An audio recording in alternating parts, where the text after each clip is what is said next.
Yo, what's up, YouTube family? Tonight is a creepy video. I'm talking about one of those creepy videos that will keep you up all night long. So if you're new to the channel, go ahead, like, subscribe, hit the notification bell so you'll be notified whenever I drop some new hot content that you definitely don't want to miss. Let's get right to it. Halloween, October the 31st, is actually the only day in the year where the underworld has access to the overworld. Oh yeah, I think I heard that before too. So what happens is, like, all the dead are able to come to the surface, come to our world, and try to steal a soul from the living. What? So take this in, right? So the reason everybody dresses up is because the dead come and look for souls from the living. And we camouflage? So we camouflage and pretend we're dead. So we dress up as people from the underworld so that the dead won't take our souls. Now listen, right? Why? Now, the reason we give candy out to everybody is because supposedly the only way to keep your soul is to give to the peasants. Like back in the day, they would give to the peasants. They would give food to the peasants because it's like cleaning your soul. It's like giving charity, right? Oh, okay. So that was a way to stop the dead from coming to you and stealing your soul. Oh, shit. So that's why we give candy out. And then it's evolved over years. That's why we give candy out to the kids on Halloween with trick-or-treating and shit. And that's why everybody dresses up as like ghouls, monsters, and all that What? That's deep. So basically, Halloween is like some sort of ceremonial ritual in a way. If you get it, you know what I'm saying? If you know, you know. Check your kids' candy.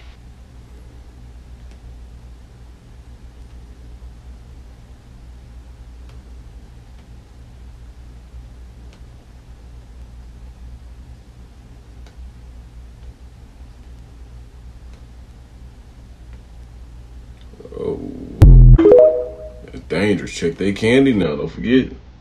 Check y'all kids' Halloween candy, man. Check this out. I was trying to eat one of my kids' candy and I came across a fucking needle. A needle up in there. Y'all see it? Okay, for those that don't believe, oh yeah, you probably open one up and put it in there for a fake video. So we gonna grab and check a few on camera for y'all. I might have to throw all these away, man. Like, this one is. I think it's closed. Not open. Still.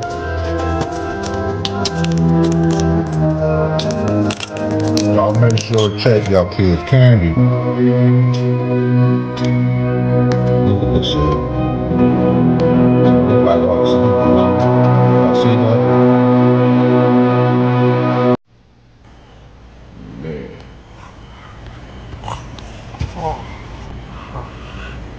What the hell is going on? Halloween is the most demonic holiday that we celebrate in America, so it does make sense that people would do some evilish, devilish things like that to the kids. No. Stop. I'm so sorry. Stop. I promise 11 months out of the year we're normal. They just are a little uncontrollable right now. You, Harrison, you're adorable. Please get the knife out of your eye for the 100th time. Evan, get in the damn house now. You're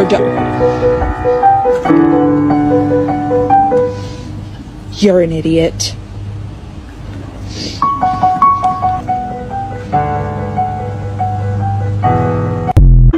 That's wild. And Dad was participating with the music. That's crazy. The picture behind me might look like a normal photo, but it's actually one of the most sinister, real-life haunted photos in history.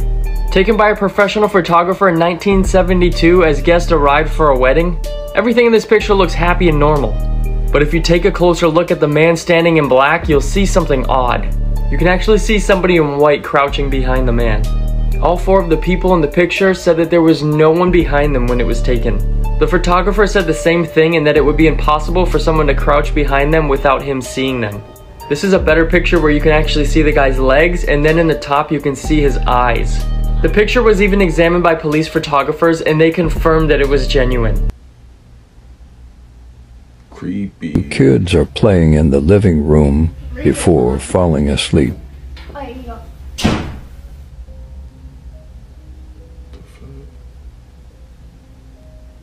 After they fall asleep, something pulls one off the sofa.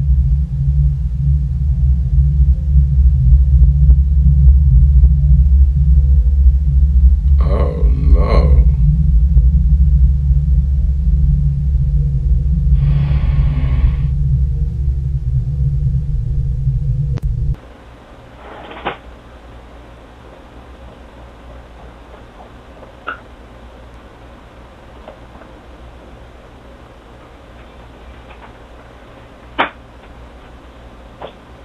Time to move.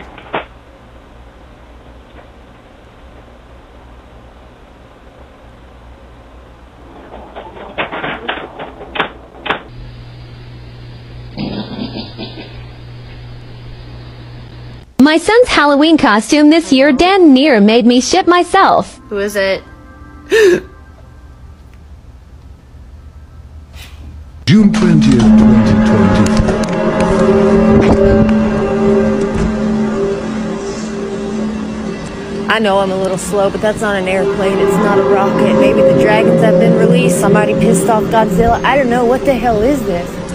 Whatever it is, it's shaking my house.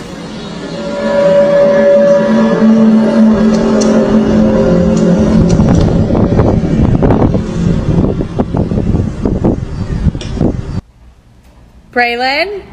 Braylon? What's happening with your car? Oh man.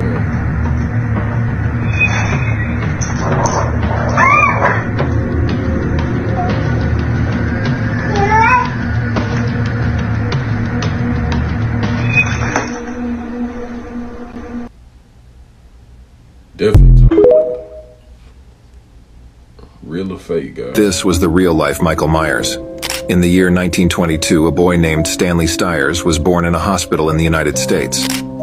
Stanley came to his family by a mistake in the hospital, where two babies were switched at birth. When Stanley's parents noticed this, it was too late, because their real son had lost his life in a traffic accident with his other family. This fact made the parents behave in a hostile and abusive way with Stanley, since he was not their real son, which had a profound impact on his psychological development. Until one Halloween day in 1923, Stanley, tired of the mistreatment of his parents, committed a heinous act. He decided to take the life of his parents and his sister with a kitchen knife. After this crime, he was interned in a psychiatric hospital, but managed to escape 15 years later, and when he escaped, he continued taking the lives of dozens of people. This story is believed to have inspired John Carpenter, the director of Halloween. The figure of Myers reflects the dark history of Stiers and his legacy of terror. Man, that's brutal. Okay, so this particular scary story, I'm going to use certain words for privacy reasons, but this did happen in real life, okay? So there was a particular person who kept getting dreams about the afterlife, okay? They kept seeing their friends coming back and talking to them that had passed away. And in this particular dream this person had, okay, let me just say this. The person answered the phone, okay? Let's say his name was Bob. Bob answered the phone, and on the phone was a friend he had gone to school with, okay? This friend said, they were just chatting it up, you know what I mean? Like, oh, how you doing? I know you enjoying heaven. Bob was thinking that the person, since he had passed away, had gone to heaven, right? So Bob's like, I know, man. Y'all know you enjoying heaven, man. You know, just trying to catch up with the man, right? And the person on the other end of the phone said, Bob, I'm not in heaven, bro. And Bob is like, what? What do you mean you're not in heaven? Like, I know you in heaven. And Bob's friend says, I'm not in heaven. And then he started to amp up his voice to, like, not scream, but like make him understand, like, yo, this is serious and I'm not there, right? And he says in the phone, tell my sons hell is real, Bob. So Bob wakes up and he's like, I had this horrible nightmare. And he's like, my friend from high school, he said he wasn't in heaven. And he said to tell his sons hell is real. And he looks up, Bob looks over at his spouse and goes, I didn't even know this man had sons. I thought he had one child. And Bob's spouse says, yeah, he has multiple children. So the scary thing about this is Bob didn't know he had more than one child. So how did the person in the dream that was on the phone with Bob say, tell my sons hell is real? Inside an airplane is an employee who's recording a video showing what he does in a typical workday. As part of a cleaning crew, his main job is to clean planes that have just landed. This is something that he often does at night, especially with planes that are big enough to hold the most trash. But one night, he decides to do something different. Rather than leaving the plane that he just cleaned, he stays behind. Usually, a cabin cleaner moves on to clean the next aircraft, but seeing that his work was done and that no passengers would board the plane for a while, he stays. Purely for the fun of it, he does this. But this experience was anything but fun, because as he hides in the back of the plane, this happens.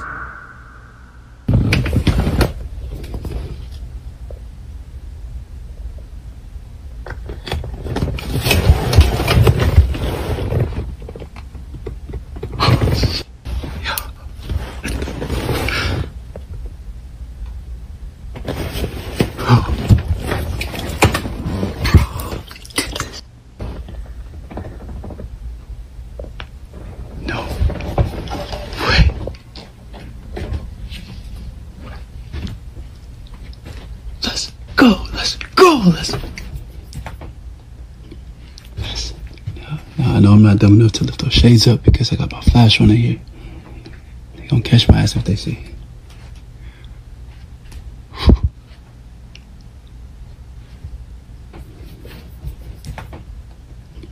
Yes. I ain't gonna lie to y'all though, it's mad cold in here. And it's dark. I mean, I know it doesn't look that dark on the camera, but it's dark.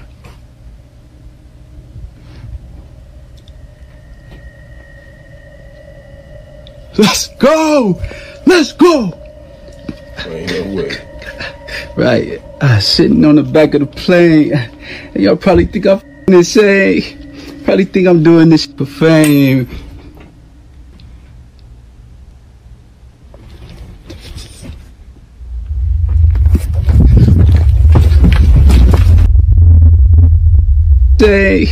Probably think I'm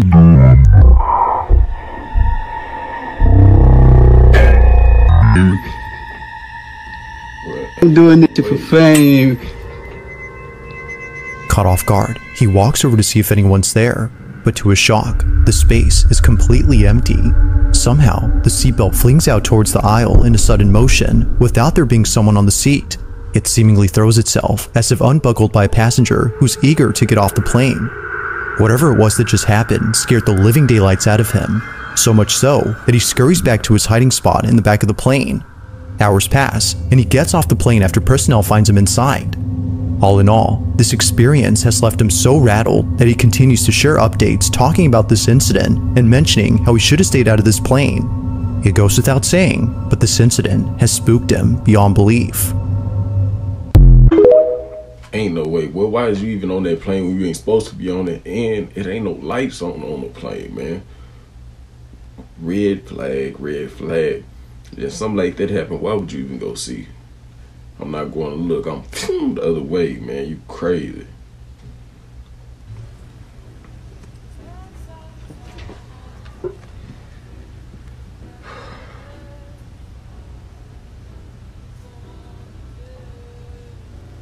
This is Tristan. Hit record. Shut the door, make sure it clicks. Okay, stand back.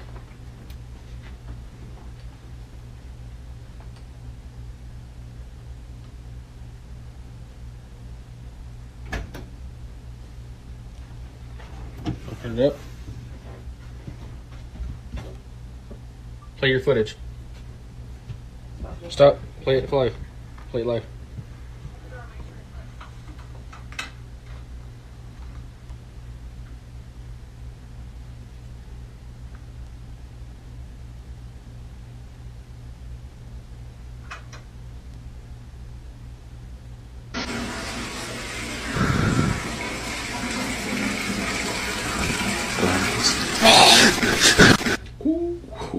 Yeah, I would have jumped up.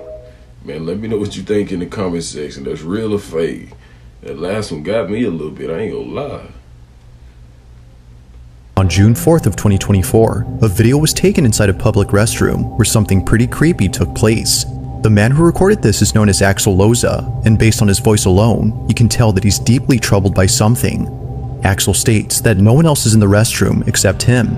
Now this is odd, considering that he just heard noises coming from one of the stalls, but each one is empty. So, as an attempt to get this on camera, he begins to record and captures this. Nuevamente quiero que vean, estoy ahorita en el baño de la universidad. Pero el pedo ahorita es que acabo de terminar de hacer el baño y pues estaba todo normal.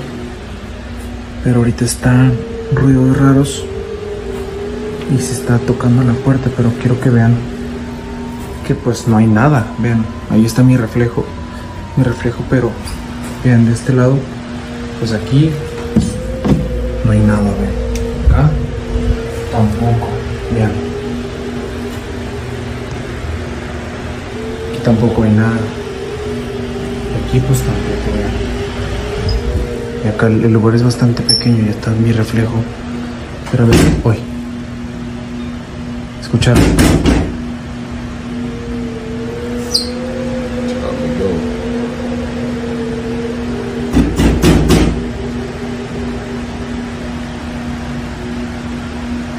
¿Escucharon?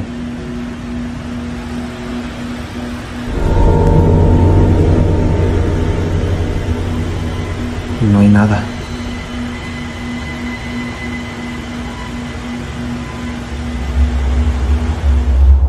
As if it wasn't already startling to hear the banging noises, we see this, a face suddenly appearing in a stall that was clearly empty. It happens quickly, but not so fast that we miss it. Only do we realize what was seen until after it happens, or at least that's what happened with Axel. It was only after reviewing the footage that he noticed the face. Just like viewers, he was left terrified by what was caught behind the door. Like something out of a nightmare, a pale face with wide open eyes just disappears without a trace. Now Axel hasn't said much or given updates on this occurrence, but with or without further context, the video itself is still pretty terrifying. Oh no, he tripping. They were on a video call when they saw this. Two friends were on a video call when suddenly this man sees something that left them completely terrified. ¿Sí? Yo vi, yo vi que la puerta que está enfrente suyo se movió. Eso de ahí, nada. Te juro que vi que esa puerta se movió. No, mira, yo estaba tirando. No, chicos, no, yo lo vi con mis propios ojos, yo vi que esa puerta de manera lenta se abrió y luego se cerró bruscamente, chicos. No, intenta meter miedo, No les estoy mintiendo ni por mucho menos, por favor, yo le juro que por mis ojos, por lo que más tengo en mi vida, que esa puerta se movió. De veces es imposible, no hay nada. Así que, y mi gato está abajo, es imposible que se mueva nada. Me estaba tirando, literalmente este tío se ha quedado pillado. ¿Qué le pasa? Atrás suyo hay alguien. ¿Cómo que atrás? ¡Me cago en la puta! Just a few seconds after checking the room and finding no one, the door opens itself as a shadow figure can be seen looking at them. Be careful out here. When I was 10 years old, my neighbor tried to off my entire family. Since it's almost Halloween, I thought I would share one of my fan favorite stories again. So when I was 10 years old, we moved into this house, and at first everything seemed kind of normal, but the neighbors were kind of weird. We had that like really tall picket fence, and I remember like through the peephole seeing this little girl watching us, and my mom invited her to come over and play. But the neighbors wouldn't let her play, so we were like, oh, okay, whatever. Our first red flag. The wife of the neighbor and my mom start talking, and she instantly starts telling my mom about how all of her children were taken away from her and how she has one of them back, but that she wishes she didn't have any of them. My mom was super weirded out, obviously, by this conversation and exit conversation. Red flag number 2. My brother is outside playing with the ball in the front yard, and the ball rolls into the neighbor's yard. So my 3-year-old brother tots himself over, grabs the ball, and the neighbor guy walks out and starts screaming and cursing at my 3-year-old brother. So then my dad walks over, loses it on the guy runs into his house. Like, that was the end of that. The neighbor would constantly complain to my mom about us, telling him that we're too loud, and he would curse at my mom, but only when my dad wasn't home. And one day we wake up and we have this big tree at the back of our backyard, and the neighbor had carved a scary face in it. I don't know what his intention was. I know he was trying to scare us, but like, whatever. So my parents are like, that's weird, just let it go. This goes on and on for months. The neighbor is berating my mom every single day, screaming at her, cursing at her. So then one day my parents buy us a trampoline, and my neighbor completely snaps. He wanted us to get rid of the trampoline. He started recording us jumping on it to take it to the police. And one night, maybe a week or two after we get this trampoline, I'm sleeping in bed, and all of a sudden I see somebody come up to the window, and all I can see is a figure, but I'm pretty sure it's a neighbor, and all I see is a knife, and then literally tap, tap, tap on the window. Not even kidding. So of course I get out of bed, I run and tell my parents, like, the neighbor just tapped a knife on my window, and now I hear him jumping on the trampoline. My parents, half asleep, were like, hey, you have night terrors all the time, why don't you just go in the living room, go to sleep, and watch TV if you're scared. So the next morning I wake up and there's a police officer in the kitchen, and my mom tells me I was 100% right. They woke up this morning, they looked outside, and the trampoline was split wide open. So my mom had called the police because obviously the neighbor had damaged some of our property, and also I saw him, so we knew it was him, right? And she considered him tapping on my window with a knife as a threat. You would think the police would do something about it, but the police officer said that nobody was going to believe a 10-year-old, even though he believed me. Not much longer after that, the whole cycle continues. The neighbor's constantly screaming at my mom, he's recording us playing outside, and my mom says that the police say we can't do anything about that because he's recording us from his own property. So this obviously is escalating quick. So the day after the neighbor splits the trampoline open, my mom invites all of the neighbor kids over. The neighborhood is all in on this. They know what's going on. And we have a giant party in our backyard with our split trampoline. She literally put a kiddie pool under it and was like, use the trampoline as a slide and have some fun. She played music and really pissed the neighbor off. So a weekend shortly after this happens, my dad's working, and my mom and my siblings and I are all in the living room having a little movie night, when all of a sudden the power goes out. The rest of our neighbors have power, and next thing we know, our direct neighbor is blasting music through our house. My mom hides all of us under a desk because she knows that he did something, and she starts to call 911. Then one of the neighbors calls my mom on her cell phone and is like, hey, I see what happened. I called 911 too, and he is literally pacing around your house right now. Stay inside, hide. Not too long after that, the police arrive and they arrest him for doing what he did. He cut the power to our house. He was obviously threatening us. They said that they did think he had the intention to harm us, and they said he was on a whole bunch of stuff, talking to himself and pacing around our house when they got there. Very quickly after that, my parents got a restraining order finally approved. We moved out of the house and we never saw him again. I'm fine, but to this day I have a lot of anxiety and I trust no one. I lied. Because this story that I'm about to tell you is the scariest story I've ever heard. If you're new here, hi. I just talk about some pretty scary stuff, and recently I opened an email where anyone who finds this page would be able to submit their ghost stories. And let me tell you, not only have I been getting an abundance of stories that I have loved reading that are from every corner of the earth, these are actually scary. And what I mean by actually scary is exactly that. They actually freak me out. On my last video, I said this was the scariest story that I've ever heard. This one. So I just heard scratching, and as you can see, it's still day out, and that's the only time I really film these videos is during the day because I'm a scaredy cat. So I don't know what that's about, because I thought it was my boyfriend pranking me. So I looked outside and there's no one there. Only when I did the intro for this person. So I'm gonna redo it, and if it happens again, I hope it's on video. So anyways, this story comes from Dakota, who opens the email like this. This is the story about a who disguised itself as a little girl and haunted me for 2 years. Dakota then gives us some background context and says that she's a medium. She has seen, felt, heard, and touched spirits since she was around 5 years old. Which in retrospect is really scary when you think about it. But she says it all started when she was staying at her mom's house 2 hours away. She had a friend who lived right in front of the woods, and they decided to play hide and go seek. So Dakota finds a great hiding spot in between a shed and a chain link fence. And she says she was hiding, looks over to her right, and on the other side of the fence is a little girl staring at her. And as soon as her and this little girl made eye contact, the little girl reached through the chain link fence and grabbed her wrist. Dakota yanks her hand back and looks back at this little girl, and she is not there anymore. It is also to be noted that this was around fall time, so there were leaves on the ground and branches and twigs and etc. And she didn't hear anyone walk away or run. So Dakota runs out, tries to tell her friend what had happened, and her friend is just not having it because she's scared. Fast forward 2 months, and she's back at her dad's house and having a sleepover with an old friend. As Dakota and her friend are talking to each other on her bed, she looks over at the doorway, and the little girl is standing right in the doorway. She didn't really think anything about it because at the time, all the neighbor kids were allowed to just kind of walk in her house. And I know families like that, so I understand. But she did a double take, and the little girl was gone the next time she looked. She asked her friend, "Did you see someone?" And her friend said, "No, I didn't see anyone." And Dakota said, "Little did I know this was the beginning of a 2-year ordeal."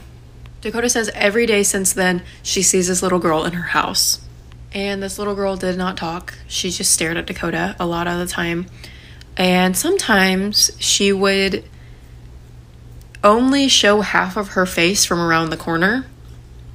And I'm going to quote this. "But her favorite thing to do was watch me sleep." Dakota includes in her email that she likes sleeping in complete darkness. And the only thing that is radiating light in her room is her alarm clock that is blue. And she says every single night she would wake up and see this little girl standing in the doorway, watching her sleep. Dakota says that the most active this little girl was when she was home alone, cleaning her room. And Dakota, while cleaning her room, looks over into the living room, and just for some context, she lives in a trailer, so it's completely open concept, so you can look through rooms. She looks into the living room and sees a little girl standing there watching her. As soon as they make eye contact, the little girl runs into the kitchen. So Dakota follows her. And once she goes into the kitchen, the little girl standing in front of the fridge. The moment they make eye contact, the little girl runs into her dad's room. So she goes into her dad's room. Nobody's there. She's looking around. Nothing. Hears a loud bang coming from the laundry room. Goes into the laundry room. Sees the little girl standing in front of the washer and dryer. And she runs back into the kitchen, and Dakota didn't see her the rest of the day. And Dakota says that it was really common for this little girl to not speak ever, but she would want Dakota's attention, so she would run around and kick things and knock things off counters and slam cabinets, etc. But fast forward 2 years, and Dakota's obviously used to it by now, but she hasn't seen this little girl in 4 months. Until one day, she saw her in her dream, and it was Dakota's first lucid dream. Dakota says that she goes to sleep, wakes up, and everything in her dream feels so real. She turns over at the clock, and it reads 3:16. When Dakota turns her head back around, there the little girl is. And she looks normal little girl that she's seen for the past 2 years at this point. And all of a sudden, this little girl starts to look really mangled and disgusting. She starts developing this smile and these teeth and sprints at Dakota, where Dakota falls back in her bed and wakes up. Looks over at the clock, 3:16. Dakota gets up, goes to the bathroom, and as she's standing up from using the bathroom, the little girl standing in the doorway. She looked like the same little girl that she's seen the past 2 years, until again she looked really mangled and disgusting and sprints at Dakota, where Dakota falls backwards screaming. And they had this animal cage in their bathtub at the time that they were cleaning. Falls back on that, and she could feel the cage under her. But nonetheless, she wakes up again. And it is again 3:16 a.m. But at this point, Dakota is too scared to move and too scared to do anything, so she just sits there until the sun comes up, where she feels safe. Dakota then, that morning, started to feel this burning sensation on her back, goes and looks in the mirror, and there's a huge gash on her back from where she fell onto something. Her then best friend comes over later that day and also has spiritual connections, and tells her about this dream that she had where she was watching in third person and verbatim describes the dream that Dakota had twice. And at this point in time, Dakota did not tell her what was going on. Dakota then ends her email by telling us that if you see a clock or a phone in your dream, it means you're not really dreaming. And as corny as it sounds, she really and truly believes that this little girl was disguised as trying to get her when she was in her most vulnerable state, sleeping. But that experience was 5 years ago, and she hasn't seen that little girl since. And this is all I'm going to say. I don't know how people deal with that stuff for years. I dealt with it for a month, and no. That story was really long. However, I think it was the best story I've read so far. Anyways, that's going to do it for me. Stay tuned for my ghost stories. Ooh, damn, that one was a little scary. I ain't gonna lie.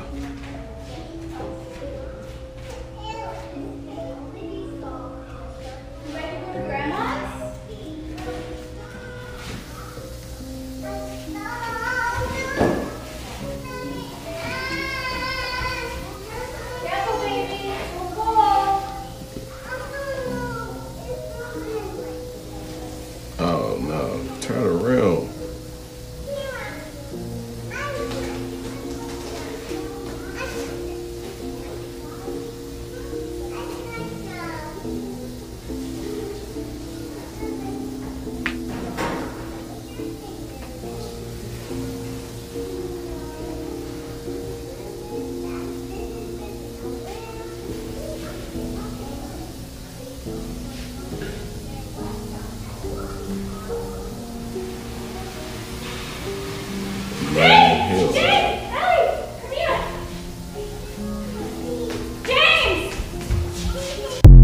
Definitely time to move. That's why you always gotta pay attention to your kids, pay attention to your surroundings, what's going on, y'all. And with that said, that's the end of the video. I hope y'all enjoyed it. Man, like I say always, y'all be safe out here.